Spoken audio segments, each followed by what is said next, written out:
Abrimos la semana en Informativo UPV, en UPV Radio y Televisión, y lo hacemos con premios, los que un jurado ha otorgado a los mejores proyectos que se presentaron al certamen Start UPV del campus de Alcoy.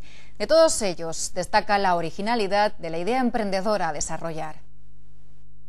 El campus de Alcoy ha comenzado el año premiando los mejores proyectos presentados al concurso Start UPV, una iniciativa con la que quiere impulsar la cultura emprendedora de estudiantes y futuros professionals de la Universitat Politècnica de València. Apostem clarament per este projecte perquè el que volem és això, és crear ecosistemes emprendedors.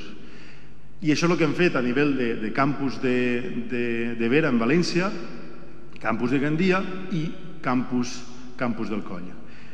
D'alguna forma, del que estic més orgullós, i així no tinc que dir-ho sense ningú pal·liatiu, és del campus d'Alcoy, perquè d'alguna forma l'aposta ha sigut total.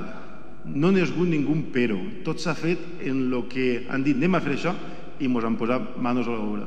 I d'alguna forma el que sorgisca de sí segur que s'aplicarà també en els altres campus. Des del campus hem cregut en aquesta iniciativa. És una línia estratègica que la nostra universitat ha considerat des del principi i més en aquests moments de crisi que és prioritària.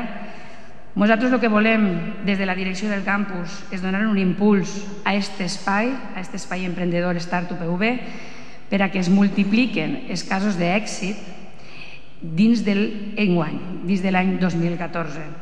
Volem seguir incrementant la nostra labor, la nostra tasca com a pont entre els recents titulats, i he vist que alguns no són ni siquiera titulats.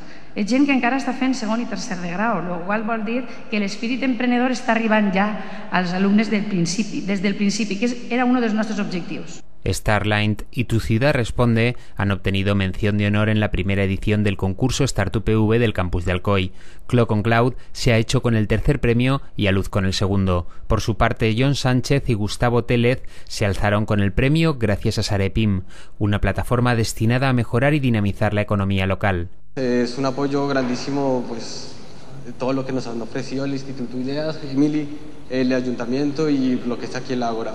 El comité de selección de la primera edición del concurso Start UPV, que se ha celebrado en el campus de Alcoy, ha destacado el carácter innovador y la originalidad no solo de los proyectos premiados, sino de todos los proyectos presentados.